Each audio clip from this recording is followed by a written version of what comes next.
Bismillahirrahmanirrahim. Assalamualaikum warahmatullahi wabarakatuh. Alhamdulillahirabbil alamin. Puji syukur senantiasa kita panjatkan ke hadirat Allah Subhanahu wa taala yang mempertemukan kita kembali di malam hari ini.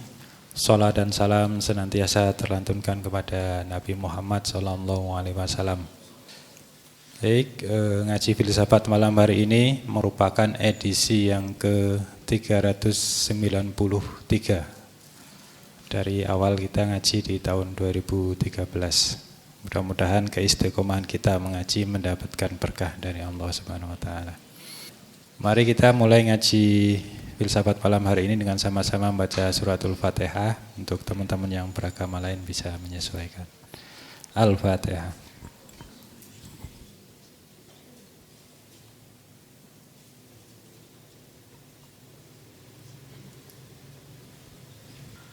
Selanjutnya kami persilakan kepada Pak Farudin Faiz.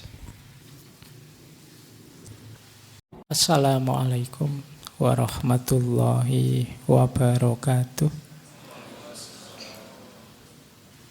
Bismillah, mari kita mulai kajian kita, ngaji filsafat kita. Melanjutkan minggu lalu masih di sesi filosofi pendidikan anak. Kalau minggu lalu kita membahas Maria Montessori, malam hari ini kita akan membahas beliau Rabindranath Tagore. Jadi Rabindranath Tagore ini beliau ini seniman, sastrawan, filosof, guru, dipanggil juga Guru Dev beliau ini. Beliau satu angkatan sama Mahatma Gandhi, termasuk pahlawan tokoh pejuang. Nah, ide-ide beliau tentang pendidikan luar biasa, banyak menginspirasi, termasuk nanti menginspirasi tokoh pendidikan nasional kita, Ki Hajar Dewantara. Model pendidikan yang beliau kembangkan nanti menginspirasi Ki Hajar mendirikan di Jogja Taman Siswa. Kita mulai dari sini sekarang. Jadi ada dua aliran dalam dunia pendidikan yang menurut saya dua-duanya bagus meskipun caranya berbeda. Yang kita bahas minggu lalu dan minggu ini itu alirannya namanya naturalisme. Termasuk Tagore ini aliran naturalisme. Mungkin minggu depan kita ketemu yang sejenis idealisme. Jadi ada dua aliran model pendidikan dalam filsafat pendidikan. Yang satu dikenal sebagai naturalisme, yang kedua dikenal sebagai idealisme. Kalau naturalisme pusatnya ada pada alam, nature. Sementara kalau idealisme itu fokusnya pada mind, pada pikiran, gagasan, ide. Kalau teman-teman tanya ngaji filsafat itu jenis apa? Itu kan mudah.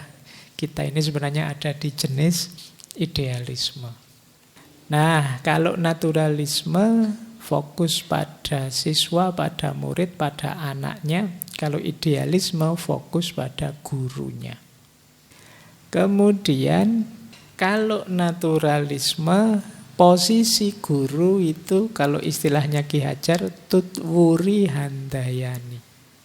Guru tidak terlalu cerewet, apalagi kayak saya ini ngomong rong jam itu sangat tidak natural. Yang pinter saya terus. Makanya sering saya bilang saya itu terima kasih dengan teman-teman, dengan kalian yang masih setia mendengarkan ngaji filsafat. Karena membuat saya tambah pinter. Saya kan terpaksa harus belajar, terpaksa harus membaca setiap kali mau ada sesi. Kalau kalian kan santai-santai aja. Jadi kalau ada yang tanya yang paling diuntungkan pertama itu ya saya. Karena ini model teacher center. Jadi yang jadi center yang ngajar. Makanya anggap saja ini model yang idealis tadi. Kemudian tujuannya. Kalau naturalisme tujuannya adalah self-realization. Bagaimana mengaktualkan, mewujudkan potensi anak. Mengeluarkan apa yang tersembunyi dari dirinya. Kalau idealisme tidak self-realization, tapi self-formation. Deformation itu ya kita bikin dia sesuai ideal yang ada di kepala kita. Kemudian prosesnya, perkembangannya, kalau naturalisme perkembangan otonom, dia berkembang sendiri, dipancing dan dikawal. Kalau idealisme berkembang dengan cara dituntun, guided development. Saya lanjutkan, kalau naturalisme kurikulumnya lebih menekankan pembentukan karakternya. Jadi kalian dibentuk misalnya jadi orang yang serba ingin tahu, yang semangat belajarnya tinggi, yang daya jelajah eksplorasinya luar biasa. Itu kalau karakter terbentuk, dibiarkan lepas sendiri bisa berkembang luar biasa. Jadi fokus ke membangun karakter. Kalau di idealisme fokus pada ilmunya, ini dikasih apa, diberi apa. Jadi yang satu fokus ke mekanisme mesinnya, yang satu fokus ke bahan bakarnya.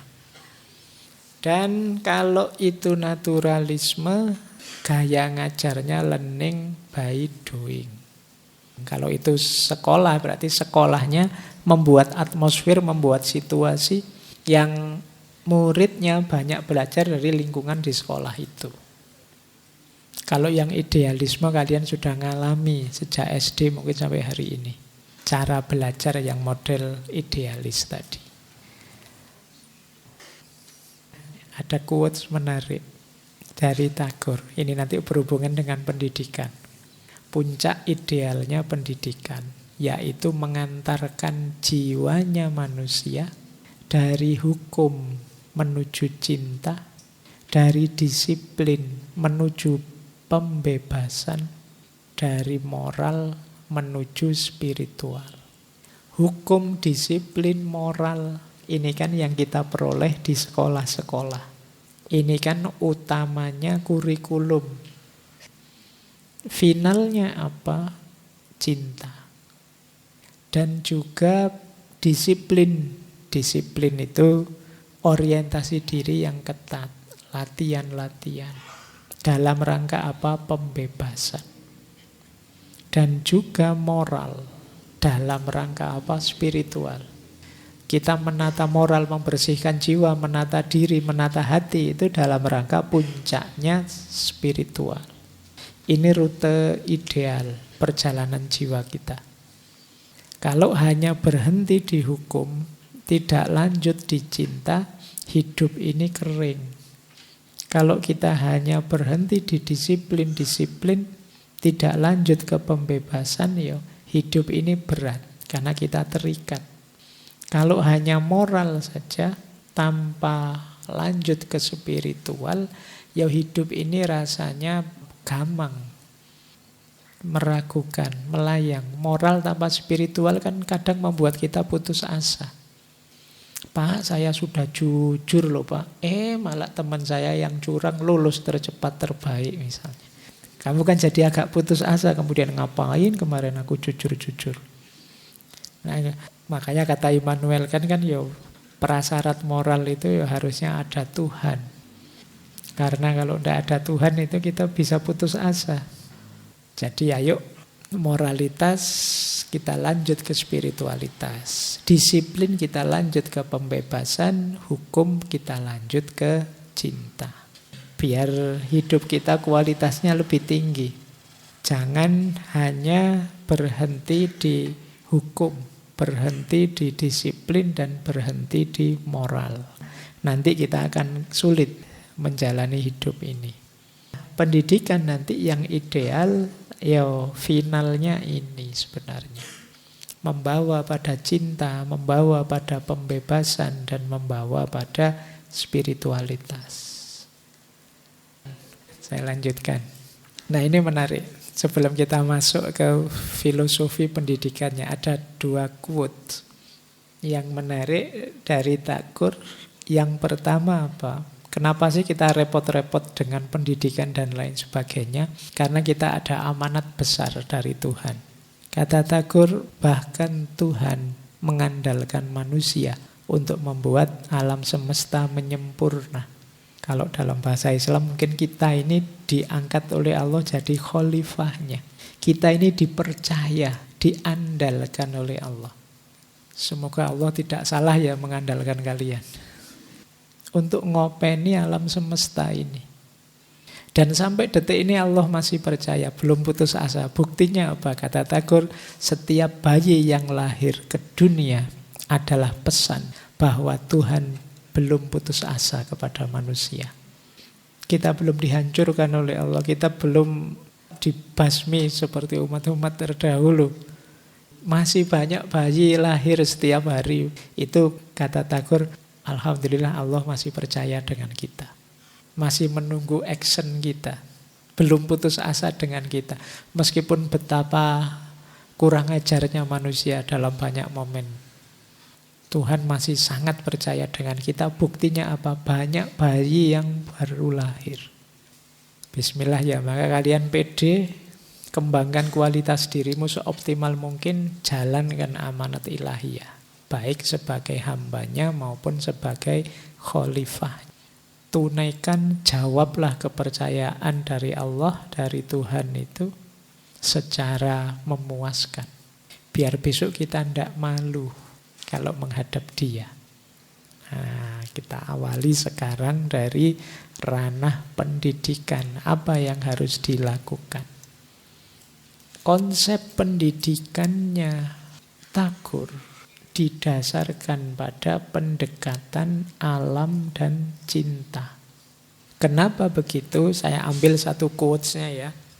Kata Tagore, ungkapan diri Tuhan melalui alam lebih terasa daripada melalui institusi buatan manusia.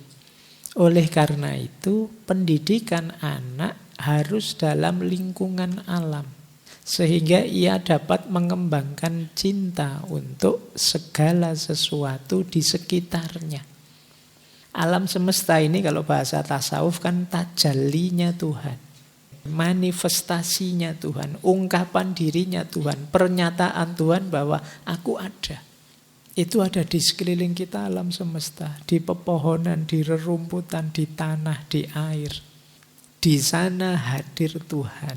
Maka kata Tagore, hadirnya Allah lebih terasa di alam dibandingkan di buatan manusia. Kita dekat pohon rasanya dekat dengan ciptaannya Allah langsung. Tapi kalau dekat dengan tiang kan tidak. Jadi manifestasi Tuhan itu lebih kita rasakan di alam ciptaannya. Bukan alam imitasi yang diciptakan oleh manusia. Melihat langit itu kan rasanya kita kecil sekali betapa agungnya Tuhan kan begitu. Tapi kalau lihat gendeng, lihat jauh rasanya. Jadi kalian bisa merasakan bedanya sekarang. Nonton gendengnya tetanggamu dengan nonton bintang yang kelap-kelip itu rasanya beda. Maka adik-adik kita, anak-anak kita dekatkan dengan alam ini. Biar tumbuh rasa cinta terhadap ciptaannya Allah yang ada di sekelilingnya. Mungkin karena generasi hari ini lebih banyak hidup di rumah, di tengah tembok, di bawah atap yang tidak natural, kepekaan dan cintanya tidak tumbuh terhadap alam, lingkungan sekeliling, bahkan terhadap sesamanya. Jadi bagi Tagore, yuk diawali dari alam. Biarkan dia bersentuhan dengan alam, merasakan indahnya, agungnya, dan hadirnya Tuhan di sana. Yang pertama itu. Yang kedua, di quotes ini beliau menyatakan pendidikan yang tertinggi harusnya tidak hanya memberikan informasi dan pengetahuan, tapi juga meningkatkan cinta dan menguatkan rasa di antara kita dan semua makhluk di dunia. Ini yang saya sebut tujuan final tadi ya. Tujuan puncaknya ada di sini. Tidak sekedar memberi informasi, Kayak saya ngomong ini nambah informasi, memberi informasi. Itu kalau niatnya sekedar memberi informasi, cerita selesai. Dengan saya ngomong kalian paham selesai. Tapi harusnya tidak di situ, kata Tagore. Ya pendidikan itu harus sampai pada level cinta. Menumbuhkan kesadaran cinta pada sesama maupun pada apapun. Diingat-ingat rumusnya cinta itu ya. Rumus cinta itu kan ketika seseorang tidak lagi egois, tetapi penuh kepedulian, penuh perhatian pada yang dicintai.